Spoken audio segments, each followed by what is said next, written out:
ล้างหน้ากันเราก็จะล้างหน้าก่อนอาบน้ำ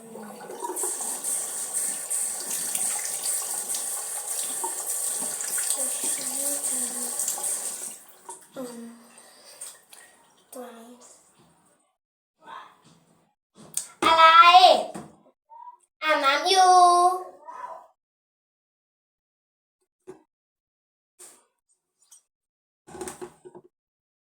ก็จะ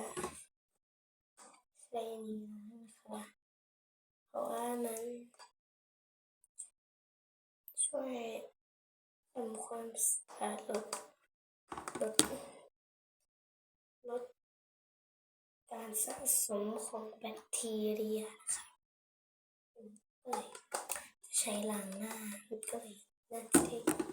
สะอาดซ้ำ